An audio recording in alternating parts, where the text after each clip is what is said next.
안녕하세요. 간략하게 제 소개를 드리자면, 저는 소꿉친구랑 소꿉장난하면서 여보, 여보 하다가 진짜 결혼까지 하게 된 30대 후반의 주부입니다.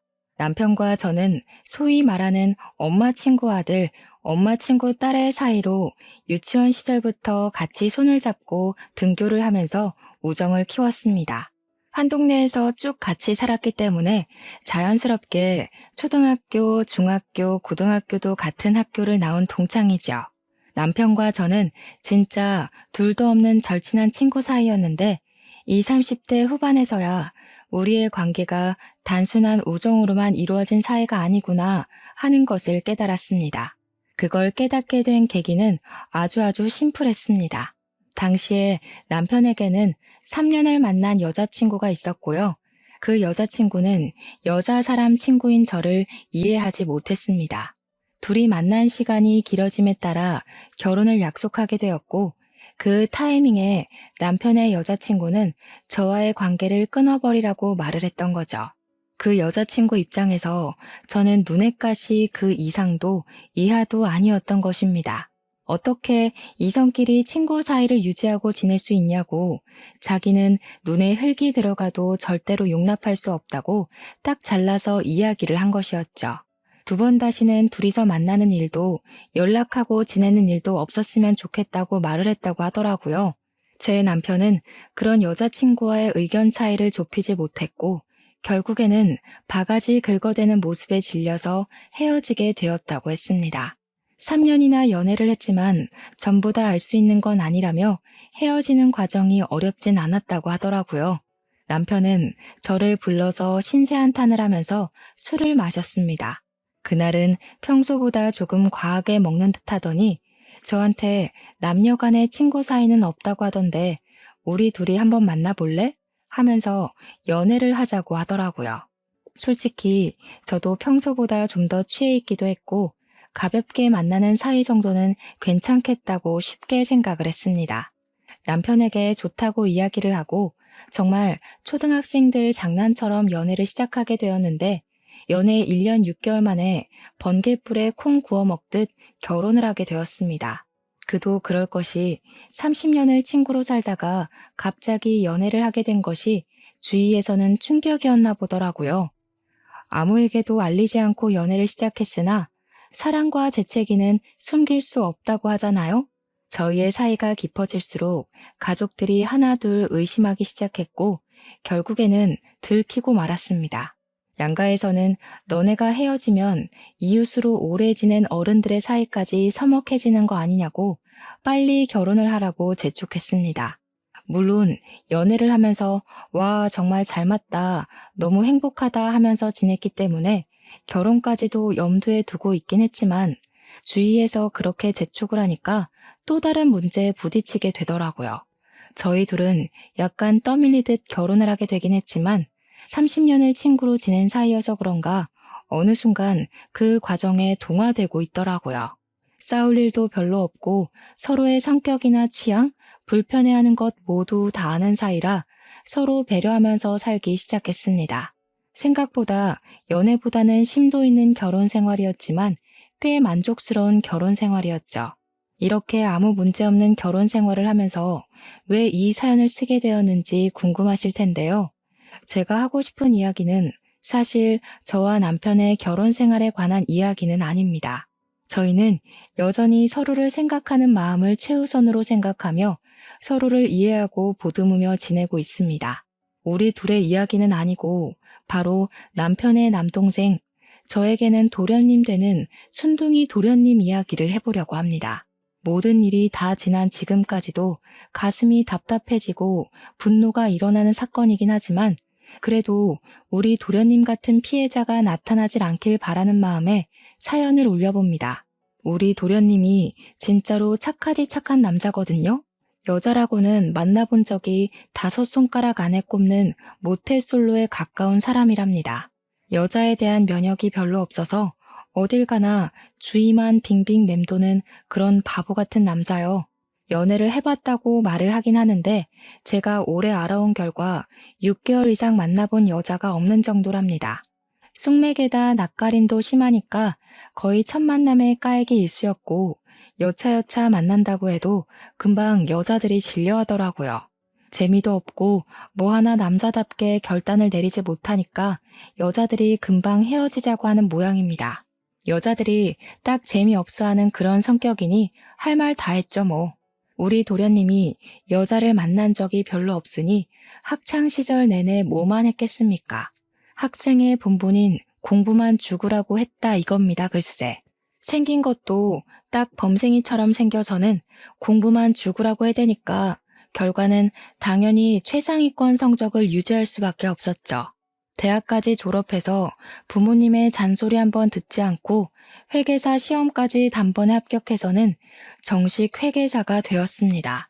회계사 시험이 얼마나 어려운지 다들 아시죠? 수없이 떨어지고 나서야 겨우 붙을까 말까한 그런 시험을 단박에 붙었다 이거죠. 우리 도련님이 당연히 첫 시험에 떨어질 줄 알고 위로 파티까지 준비했다가 축하 파티로 뒤바뀐 건 동네에서 유명한 이야기입니다. 사나이가 한 번 실패를 맛볼 수도 있지 하면서 시댁에서 위로 파티를 거하게 준비하셨거든요. 물론 우리 도련님이 당당히 합격한 다음에 제가 떨어질 줄 알았어요? 라고 거만하게 이야기했을 때는 다들 표정이 썩었지만요. 위로 파티라고 대문짝만하게 뽑은 플래카드를 고이 접고는 바로 축하 파티를 열었었죠. 거기다가 우수한 성적이 뒷받침한 덕분인지 꽤 큰 회사의 취직까지 덜컥 된 거죠. 은근슬쩍 도련님 연봉이 얼마야? 하니까 무려 8천만 원이라고 하더라고요. 초봉인데도요. 여자친구 없는 도련님이 그 돈을 다 어디다 썼겠습니까? 고스란히 통장에 꽉꽉 채워둔 거죠. 그걸로 주식도 좀 하고 코인 열풍일 때 돈도 많이 불렸고요. 떼부자나 다름없는 장고를 보면서 웃던 도련님이 저한테 아이만 낳으면 조카한테 물심양면으로 쏟아부어 주겠다고 입이 닳도록 이야기를 하더라고요. 저랑 도련님도 오래 본 사이라서 진짜 허물없이 친한 사이였거든요.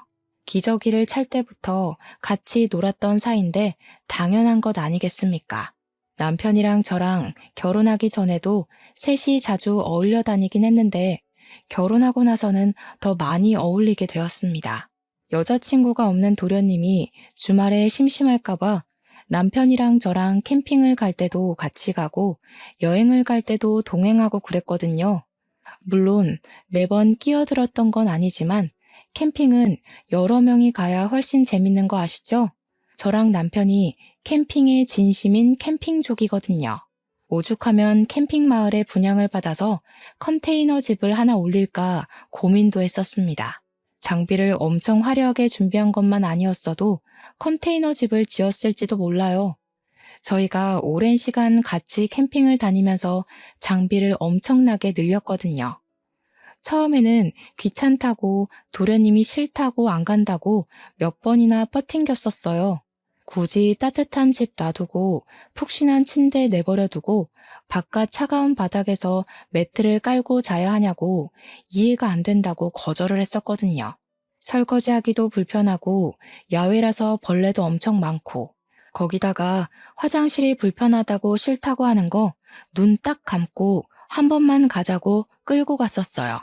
여자친구도 없으면서 집에서 하루 종일 영화밖에 더 보냐고 할 거 있냐고 꼬셔서요. 튕길 걸 튕기라는 말에 못 이기는 척 따라왔던 도련님이 캠핑의 맛을 한번 보고는 꽤 괜찮았었나 보더라고요. 몇 번이나 캠핑을 더 갈지 모르니까 장비를 사긴 돈 아깝고 남편한테 장비를 빌려서 가끔 혼자 떠나더라고요. 그렇게 빌려가면 빌려줘서 고맙다면서 제가 눈여겨본 장비 하나씩 하나씩 선물로 주기도 했고요. 도련님 덕분에 저희 장비까지 엄청나게 늘어났죠. 고맙기도 하고 재밌기도 하고 나중에 도련님한테 여자친구가 생기면 넷이서 놀러 오자고 할 정도로 캠핑에 푹 빠졌었답니다. 그렇게 같이 시간을 보내면서 우리 셋은 즐거웠는데 시부모님 입장에서는 걱정거리였나 보더라고요. 여자친구도 없어서 형네 부부에 끼어서 노는 꼴이 영 탐탁지 않았던 것이겠죠. 오죽하면 저희 부부가 계획을 가지고 임신을 하려고 임신을 미룬 상태였는데 도련님이 함께 붙어 다녀서 애가 안 생기나 걱정까지 하셨었대요. 그러면서 시부모님이 저를 붙잡고 허우대도 멀쩡하고 직업도 빵빵한데 쟤는 왜 여자친구가 안 생기냐고 여자 소개를 좀 시켜주라고 하시더라고요. 부모 입장에서는 어디 하나 빠지는 구석이 없는 앤데 왜 여자 하나 없어서 저렇게 재미없게 사는지 이해가 안 간다고요. 도련님의 사무실에는 온통 남자밖에 없어서 여자를 만날 구멍이 없다고 저한테 괜찮은 애들 소개 좀 시켜주라고 하시대요. 근데 제 또래라고 해봐야 전부 도련님이랑 3, 4살 차이가 나고 아직 도련님은 20대 후반이니까 천천히 만나고 싶은 사람 만나는 게 좋지 않겠냐고 했죠. 도련님도 집에서 스트레스를 꽤 받는 것 같아서 나름의 절충안을 이야기한 것이었습니다. 시모가 영 마음에 안 든다는 표정을 하시길래 30 중반까지도 여자가 없으면 제가 선자리를 어떻게 해서든 주선하겠다고 큰 소리를 쳤죠. 그러니까 그때까지는 뭘 해도 인생 즐기게 내버려 두자고요. 솔직히 우리 도련님이 숙맥이고 재미가 없고 뭐 그런 것만 빼면 나머지는 다 괜찮은 애였거든요. 선자리에 나가면 누구보다 인기 많을 타입이라고 나름 자부하고 있었습니다. 회계사에 모아둔 돈 빵빵하고 생긴 것도 뭐 공부 잘하게 생겨서 믿음 딱 가게 생겼고요. 결혼해서 가장 중요한 게 뭐겠습니까? 바로 돈 아니겠어요? 연봉 빵빵하면 누가 거절하겠냐 이 말이죠. 아직 입사한 지 얼마 안 됐음에도 초봉 8천이면 곧 연봉 1억 넘는 거야 아주 우스운 일이나 다름없는 거죠. 시모한테도 너무 걱정하지 마시라고 안심을 시켜드렸습니다. 그런 도련님에게 새로운 취미가 하나 생겼는데요. 바로 게임이었습니다. 백해 무익하다고 남편이랑 저는 무슨 게임을 그렇게 열심히 하냐고 핀잔을 줬었어요. 도련님이 엄청 재밌는 게임이라고 같이 한번 해보자고 막 꼬드기더라고요. 5명이서 한 팀을 이루는 게임인데 같이 음성 메시지 같은 거를 하면서 대화도 나누고 작전도 짜서 하는 거라고요. 한 번만 해보자고 조르길래 남편이랑 도련님이랑 셋이 같이 PC방에 가서 게임을 해봤는데 너무 어려워서 못하겠더라고요. 무슨 대회도 열리고 엄청 많은 사람들이 하는 게임이라고 하긴 하던데 캐릭터도 너무 많고요. 한 판 한 판 할 때마다 계속 새로운 걸로 해야 하니까 어지럽고 적응도 안 되고요. 거기다가 저랑 남편이 실력이 늘어나지 않으니까 도련님이 나중에는 막 짜증을 내더라고요. 이겨야 재미가 있는데 내리 지기만 하니까 저도 뭐 승부욕이 없는 건 아니라서 짜증이 나긴 했는데 어려운 걸 어쩌겠어요. 한 일주일 같이 PC방에서 한두 시간 게임해 보다가 점점 안 되겠다 싶어서 발을 뺐죠. 도련님한테 우리 같이 게임하는 건 아닌 것 같다고 거기다가 그 게임이 우리랑 안 맞는 것 같다고요. 도련님도 알겠다고 하는 걸 보면 아마 저희랑 게임하는 시간이 꽤나 곤욕스러웠나 보더라고요. 쿨하게 서로 하고 싶은 취미는 알아서 하자 하고 넘겼죠. 근데 그 이후로 도련님한테 캠핑 가자 하고 이야기를 해도 게임을 해야 돼서 못 간다고 거절하고요. 나가서 바람 쐬고 맛있는 거 먹고 오자고 권유를 해도 게임을 해야 되기 때문에 갈 수 없다고 하는 거예요. 하루 이틀도 아니고 매번 게임 하니까 저랑 남편은 도련님이 게임에 단단히 미친 거라고 생각했죠. 도대체 혼자 하는 게임이 뭐가 재미가 있냐고 그거 5명이 같이 해야 더 잘 되는 거라며 했더니 도련님이 멋쩍어 하면서 혼자 하고 있는 게 아니라고 하더라고요. 회사 사람들이랑 같이 하나, 친구들이랑 같이 하나 했더니 대충 비슷하다고 이야기를 하면서 누군지 말을 정확하게 안 해주더라고요. 혹시 여자랑 게임하냐고 하니까 드디어 그제야 오픈 채팅이라는 곳에서 만난 사람들이랑 게임을 한다고 하더라고요.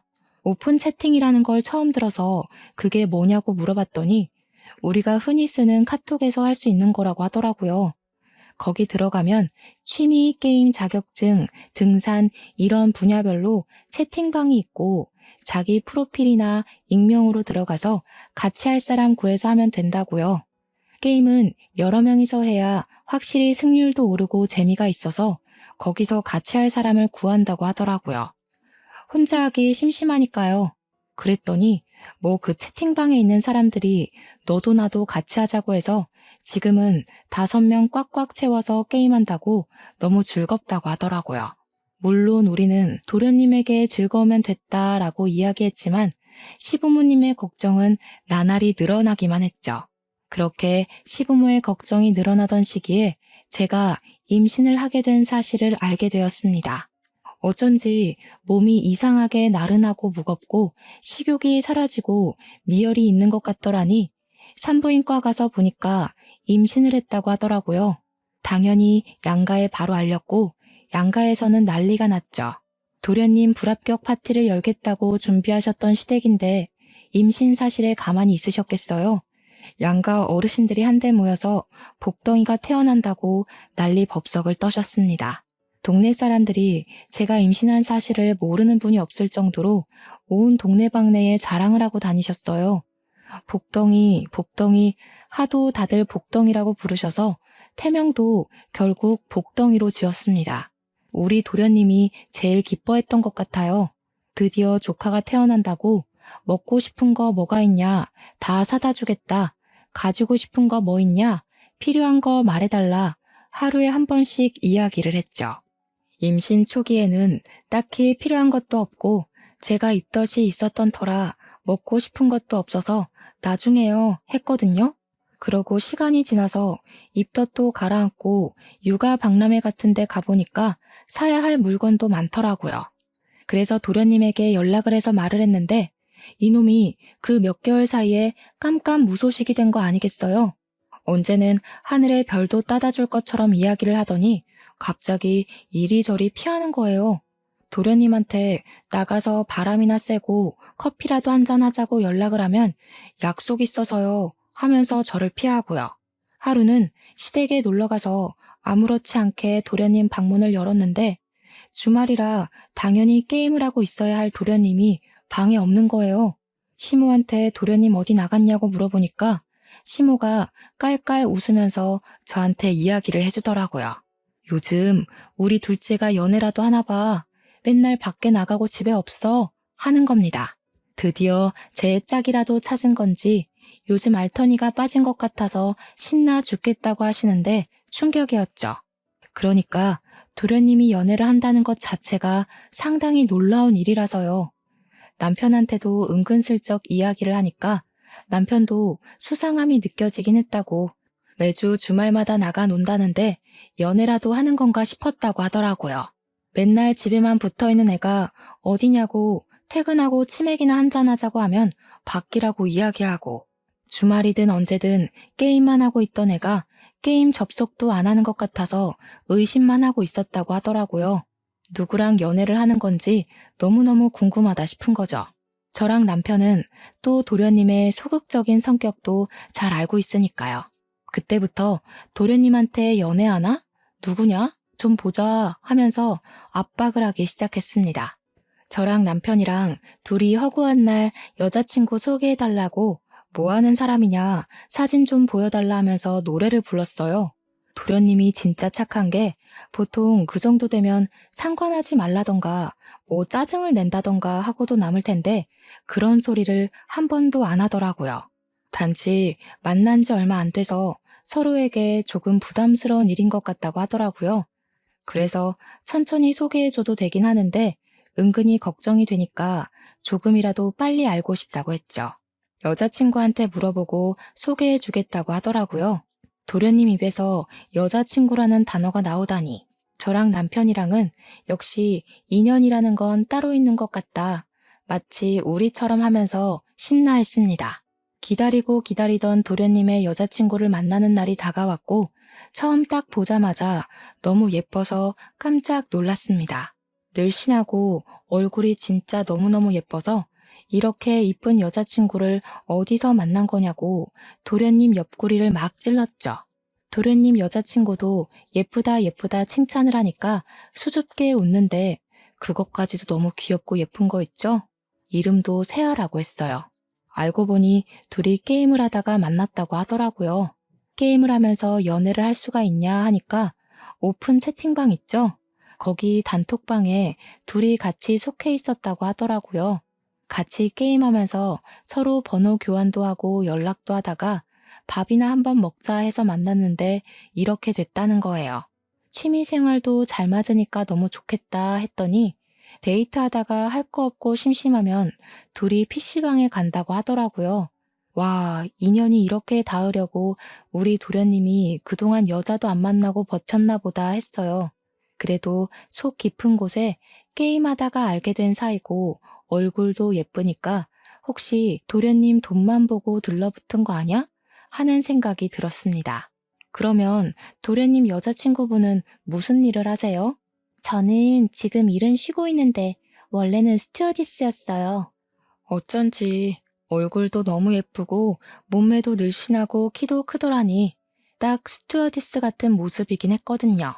왜 그만뒀냐고 아깝다고 물어보니까 도련님 여자친구가 눈을 내리깔면서 이야기를 하더라고요. 아버지께서 많이 아프셔서 자기가 간호를 하고 있어서 일을 쉬고 있다고요. 제가 깜짝 놀라서 미안하다고 그런 아픔이 있는지 몰랐다고 하니까 아니라고 아버지 아픈 게 죄는 아니잖아요 하더라고요. 맞는 말이죠 뭐. 제가 괜히 아픈 상처를 건드린 건가 해서 노심초사했는데 도련님 여자친구는 속이 꽤 단단한 친구인 것 같았습니다. 그 뒤로는 도련님네 커플이랑 우리 부부랑 넷이 만나서 자주 시간을 가지게 되었어요. 소원하던 캠핑도 같이 가게 되었는데 제가 그날 너무 의외의 모습을 목격했잖아요.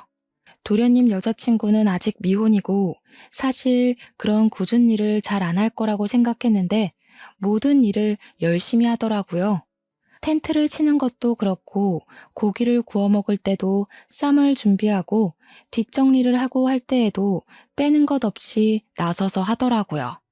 아무래도 벌레도 좀 있고 날도 더워서 싫어할 거라고 생각을 했는데 그 예쁜 얼굴로 싫다는 소리 한 번 없이 열심히 나서더라고요. 꼭 해보고 싶었었다면서 마시멜로까지 준비해 와서는 꼬치에 끼워 굽는데 귀여웠습니다. 근데 딱 한 가지 조금 찜찜했던 부분이 있었어요.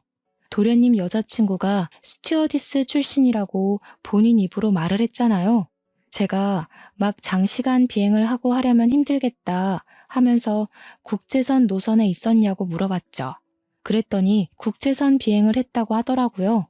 장시간 비행하면 다리가 퉁퉁 붓는다고 물어보지도 않은 이야기를 막 늘어놨어요. 스튜어디스의 생활은 잘 몰랐기에 흥미롭게 듣고 있었죠. 그럼 세아 씨 영어를 무척 잘하겠네? 네, 영어는 조금 하는 편이에요. 나도 어학연수 갔다 왔거든. 캐나다 수도로. 밴쿠버 너무 좋죠. 저도 비행하느라 몇 번 가봤어요. 좋아하는 도시예요.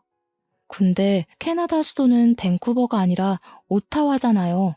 순간 헷갈렸나 싶었는데 세아 씨가 민망하고 쪽팔릴 수 있으니까 더 말은 안 했죠.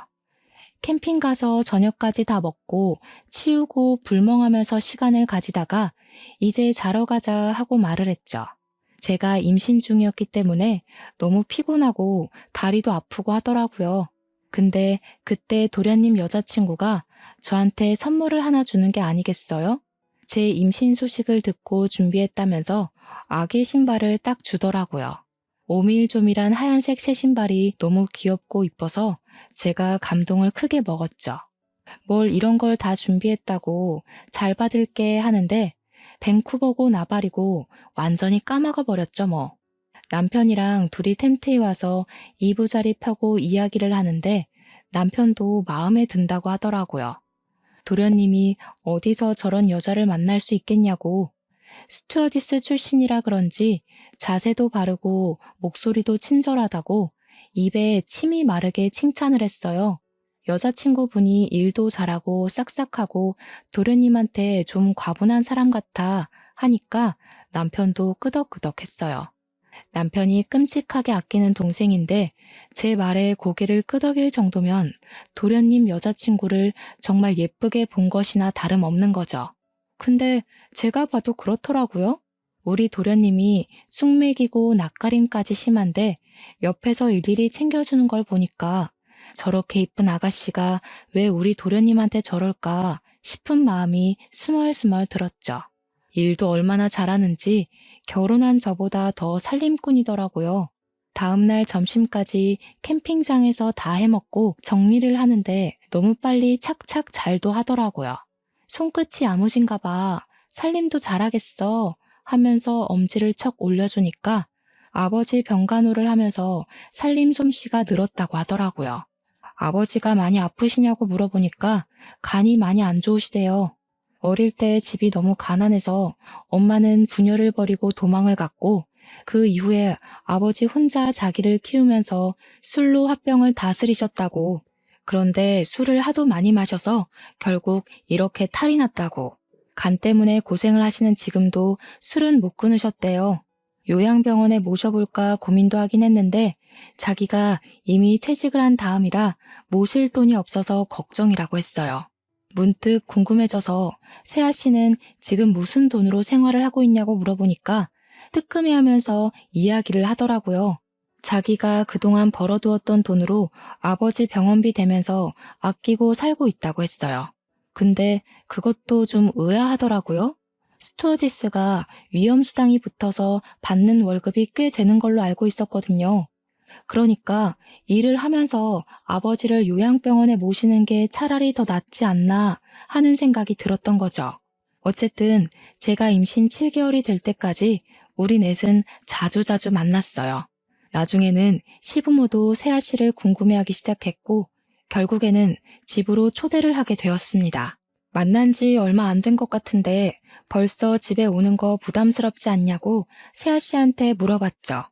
세아 씨가 도련님보다 2살 어렸었거든요. 나이가 딱 29살이었어요. 요즘은 결혼도 늦게 하는 추세고 32살에 결혼했던 저도 빨리 했다는 소리를 들었으니까요. 제가 부담스럽지 않냐 하니까 세아 씨가 자긴 너무 좋다고 빨리 결혼하고 싶다고 하더라고요. 자기 가정을 이루는데 꿈이 있었다면서 30이 되기 전에 결혼을 하고 싶었다고 이야기를 했어요. 뭐 둘 다 괜찮다고 하니까 시댁에 초대를 해서 제가 임신해서 배가 불러있음에도 일찍 가서 시모랑 같이 상을 차리기로 했죠.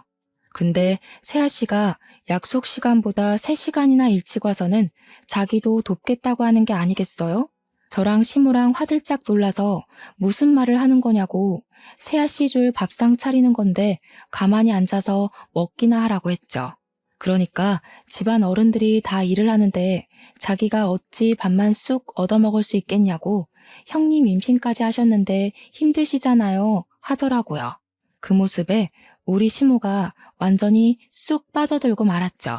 저한테 슬쩍 애가 손도 야무지고 칼질도 얼마나 잘하는지 요리도 진짜 잘한다고 눈이 뿅 가셨더라고요. 시모가 밥 먹는 내내 그래서 결혼은 언제 한다고? 올해 할 거니?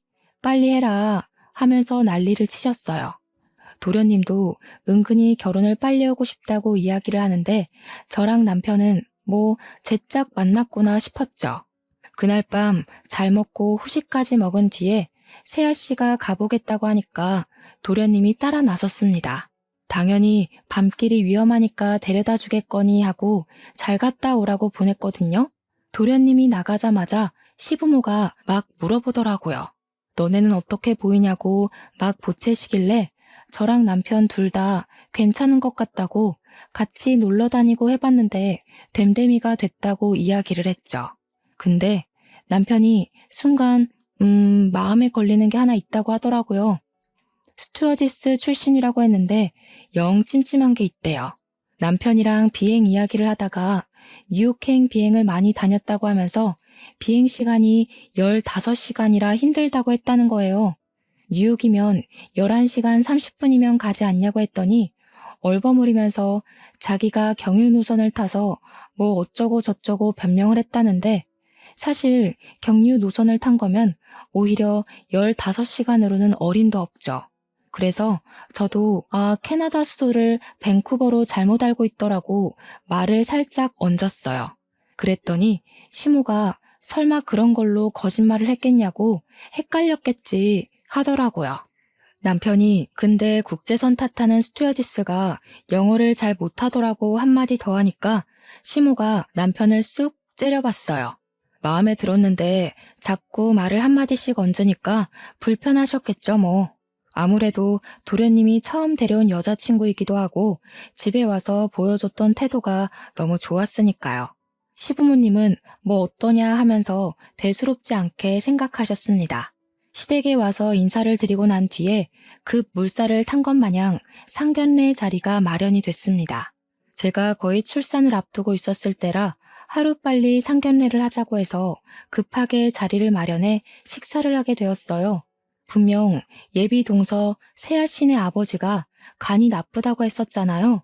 오늘 내일 할 것처럼 이야기를 해서 긴장했는데 얼굴 때깔이 너무 좋으신 거예요. 간이 나쁘면 보통 황달도 좀 있고 한데 거기다가 상견례 자리에서 술도 막 드시더라고요.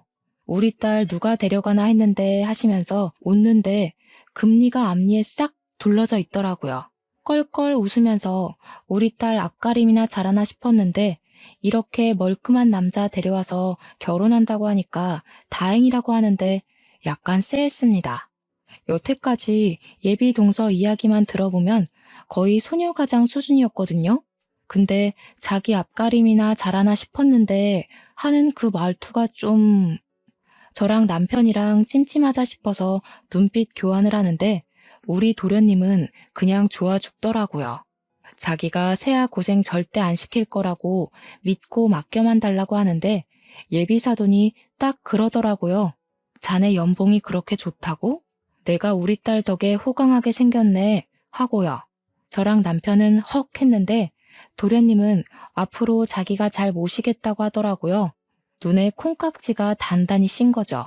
그렇게 결혼 준비가 본격적으로 시작이 됐고 저는 도와주고 싶었지만 출산을 하게 되는 바람에 돕지 못하게 됐어요.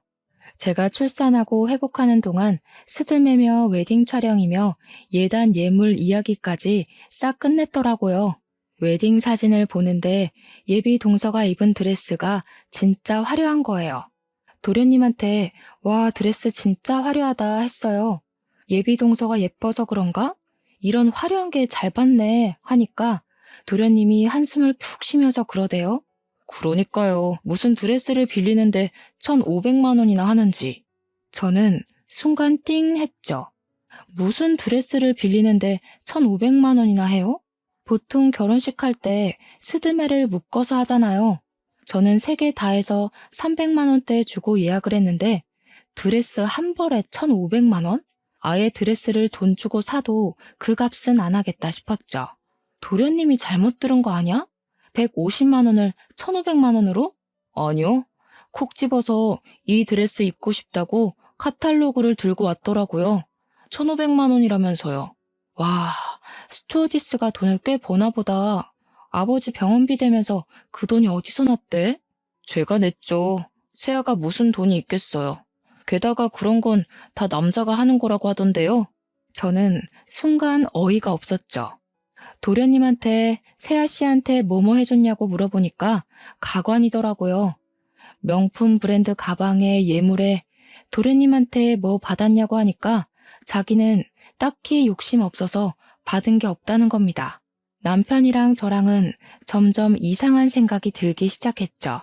근데 저희 부부에게는 신생아라는 장애물이 존재하고 있었잖아요. 결혼식 준비에 꼬치꼬치 끼어들 수 있는 상황이 안 됐단 말입니다. 그래서 도련님이 제발 정신 차리고 똑부러지게 결혼식 준비를 했으면 좋겠다 하고 있었는데 도련님에게 연락이 왔어요. 급하게 필요해서 그런데 돈을 좀 빌려달라고 하는 게 아니겠습니까? 남편이 너 모아둔 돈 많지 않냐고 왜 갑자기 돈을 빌려달라고 하냐고 추궁을 했죠. 생각해보면 신혼집만 해도 저희 집도 그랬지만 시부모님이 도와주신다고 해서 집 걱정은 별로 없었단 말이에요. 집은 해결이 됐는데 문제는 혼수였던 거죠. 예비동서가 돈이 없다면서 혼수를 대신해달라고 도련님한테 이야기를 했다는 겁니다. 그 이야기를 들으면서 저희의 의문은 점점 더 깊어져 갔어요. 도련님이 모은 돈이 억 단위일 텐데 혼수할 돈이 없다는 게 이상하잖아요. 도련님이 그제야 이야기를 하는데 그동안 만나면서 아버지 병원비를 보태달라 해서 돈을 보태주고 있었다는 겁니다. 예후가 좋지 않아서 비싼 약을 써야 한다고 한 달에 적게는 300만 원, 많게는 1000만 원씩 빌려가고 그랬대요. 스드메하면서 2천만 원 이상을 사용했고 신혼집에도 돈을 좀 보탰고요. 식장도 호텔 결혼식 하고 싶다고 그래서 꽃장식만 몇 천만 원 드는 곳으로 예약을 했다고 하더라고요. 남편이랑 저랑은 완전 경악을 했죠. 돈도 없다면서 뭘 그리 비싼 결혼식을 하냐고 허영심이 너무 센 거 아니냐고요. 그랬더니 일생에 한 번뿐인 결혼식인데 기죽고 싶지 않다고 했대요. 자기 동료 스튜어디스들은 다 그렇게 결혼했다고 하면서요. 저는 진짜 스튜어디스는 맞는 거냐고 물었고 도련님은 퇴직 전에 찍은 거라며 승무원복 입은 사진이랑 사원증 같은 걸 보여줬다고 했어요. 저는 친구 동생이 예비동서가 다닌 항공사에 다니고 있었다는 걸 기억해서 오랜만에 친구 동생에게 연락을 했습니다. 친구 동생에게 윤세아라는 스튜어디스 아냐고 물어봤더니 안다고 하더라고요. 진짜 스튜어디스였구나 하고 있었는데 글쎄 윤세아를 어떻게 아냐면서 동생이 저한테 걔 입사한 지 얼마 안 됐다고 하는 겁니다. 이게 무슨 소린가 싶어서 자세하게 물어보니까 나이도 25살이고 남자친구도 없다는 거예요. 사진 좀 보여달라고 해서 보니까 제가 아는 윤세아랑 동생이 말하는 윤세아가 전혀 다른 인물이더라고요. 생각해보니 퇴직했다고 했다. 퇴직자 중에 있냐고 하니까 없다고 했어요. 저한테 사칭하는 사람한테 잘못 걸린 거 아니냐고 스튜어디스를 사칭하는 사람이 많다고 하더라고요. 순간 머리를 한 대 맞은 것 같더라고요. 어쩐지 뉴욕 비행 시간도 영어를 못하는 것도 캐나다 수도도 틀리고요. 수상한 점이 한두 개가 아니라고 했더니 스튜어디스가 그런 걸 모를 수가 없대요. 남편이랑 상의를 하고 결국은 흥신소에 의뢰를 해보기로 했어요. 결혼식이 한 달도 남지 않은 시점이라 고민을 많이 했지만 덮어두기에는 너무 큰일인 것 같더라고요. 흥신소에 급한 거라고 웃돈을 주고 알아본 결과 정말 상상을 초월하는 여자였습니다. 윤세아라는 여자는 대학도 나오지 않았고 상고 출신의 술집에서 일을 했던 여자였던 거예요. 부모도 없고 혼자 이 남자 저 남자랑 동거하면서 기생충처럼 살았던 여자더군요. 아빠라고 데리고 왔던 남자가 윤세아가 일하는 술집 사장이었던 겁니다. 그동안 도련님한테 돈을 빌려간 것도 그동안 진 빚도 갚고 유흥비로 탕진하고 있었던 것이었습니다. 세상에 돈이 좋은 게 진짜 별거를 다 알아봐 주더군요. 도련님보다 2살 어리다고 했던 윤세아는 나이도 속였던 것이었습니다.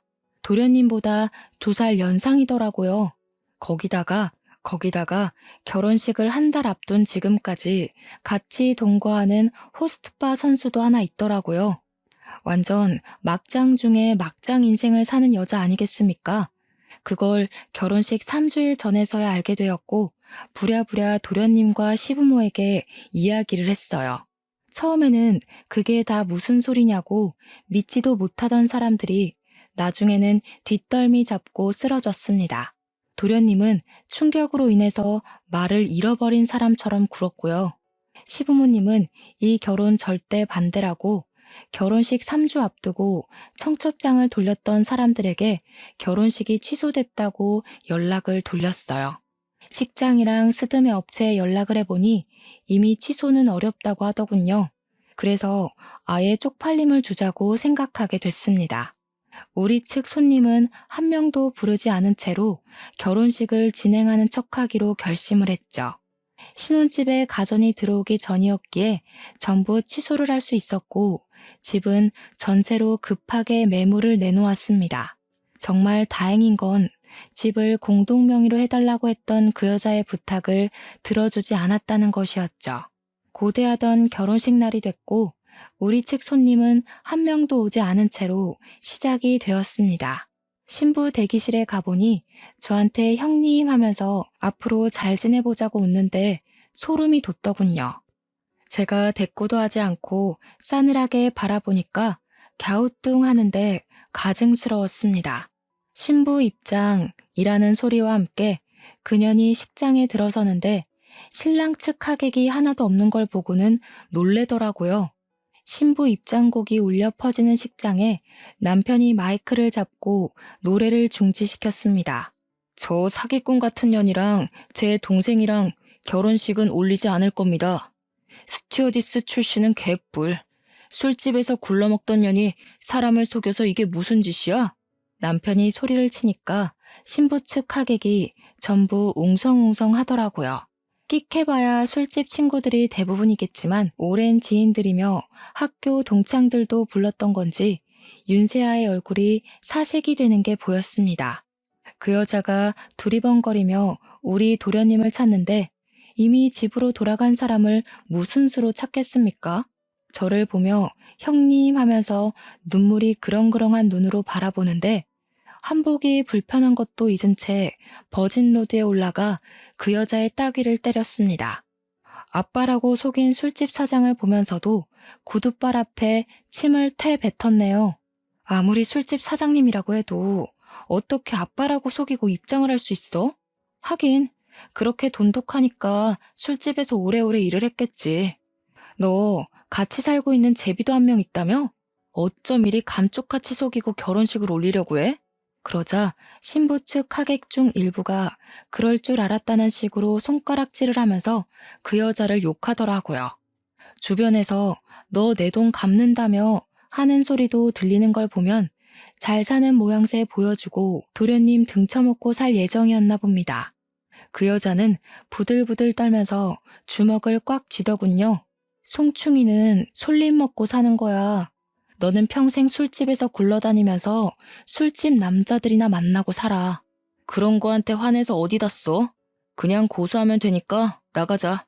결국 결혼식은 개차반으로 끝이 나고 저와 남편 그리고 시부모는 끝까지 그년을 째려보면서 빠져나왔습니다.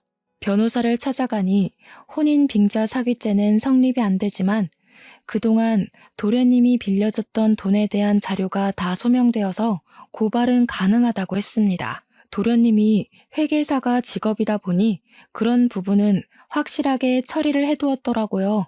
그래서 그 자료를 취합해서 사기죄로 고발을 했습니다. 형사 재판이 진행 중인데 이 재판이 끝나면 민사까지 걸어서 확실하게 피를 말려둘 생각이랍니다. 도련님은 그 이후로 수개월이 지난 지금까지도 집 회사만 반복하고 있는 것 같더라고요. 저희가 아무렇지 않은 척 연락을 해도 대답도 없고요. 조만간 스스로 마음이 풀리고 견고해지면 연락을 하겠지 싶어서 남편과 저는 별다른 말 없이 기다리고 있는 중입니다. 앞으로 스스로 깨어나는 병아리처럼 우리 도련님도 쌓아둔 벽을 허물어뜨리고 스스로 나타날 날이 오겠지 싶어요. 옆에서 백날 이야기해봐야 잔소리밖에 더 되겠습니까?